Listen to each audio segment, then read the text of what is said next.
Hey everybody, it's Amber here for Tune In Tuesday with Hope, Healing Our Past Experiences. And I just want to welcome you back again this week. And so, as I was preparing for this week and really the thought of the week, right? Because we come back with that every week, just a new thought. So I wondered if you have thought about the impact of your story, right? How even those things that were meant to destroy you, when you choose to heal and overcome those, how does that affect those around you where you share your story, your testimony? It is so impactful.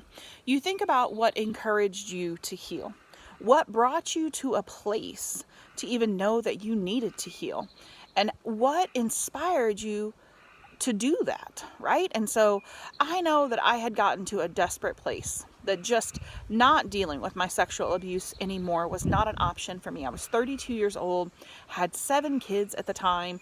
Now we have more. I'm a mom of many, but my kids were my motivators. That's really what motivated me in the beginning to even begin seeking healing in my life from my sexual abuse. I had coped in so many different ways throughout my life, and I could get into all of that, but that's not what I want to share today. I want to share the power of your story and how it doesn't just affect you, but it affects our families. It affects our friends.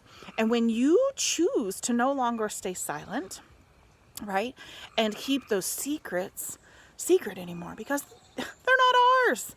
When somebody has betrayed us and they have crossed boundaries in our life, they made themselves part of our story, right? And it's not that you have to be out sharing who and what and when. It's not about the details of your story, but it's about the power of knowing that you are victorious, right? You're not the victim that circumstances wanted to make you be through sexual abuse and misuse and trauma, but you can be victorious and you can thrive in life and not just survive.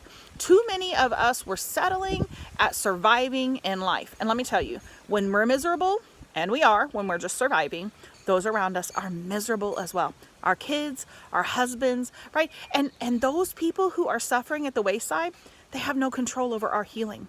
It is a choice to heal. And so I want to encourage you. If you have a story, use that story. Use that story to encourage others. Just let them know that they're not alone, right? And if you don't yet have your story of how you overcome, then I want to inspire you to do that, because why are you choosing to be miserably content? And that's what you are. You're content being miserable, but everybody else is miserable around you, and it's just one hot mess. And the one that's going to make the change is you. You have to be determined, right? And I promise you that whenever you start making progress and you can look back and be like, oh, the old me used to be full of fear. The old me used to be very controlling. The old me, and you begin seeing a transformation in your life between the old person of how you were and how miserable you were to who you are today, that when those things want to creep back up, you go, oh, I don't want to go back to the old me. That was miserable. Don't be miserable. You can be joyous. That's a foreign concept for some, but you can be joyous. You can thrive in life, and you can speak life into others when you choose to do the work for you, right? And so part of that, I do have curriculum available on the website in tools to overcome our past experiences. Check it out. You can do it in the privacy of your own home, or you can go to a class. You could facilitate a class. That's part of using your story and having your story impact others to where they overcome as well. It's a beautiful thing, because healing is gorgeous on anyone. So I just want to encourage you today to utilize your story for good, right? Don't let your circumstances define you. That's not who you are, right? And so you choose how you want to live. Do you want to be miserable?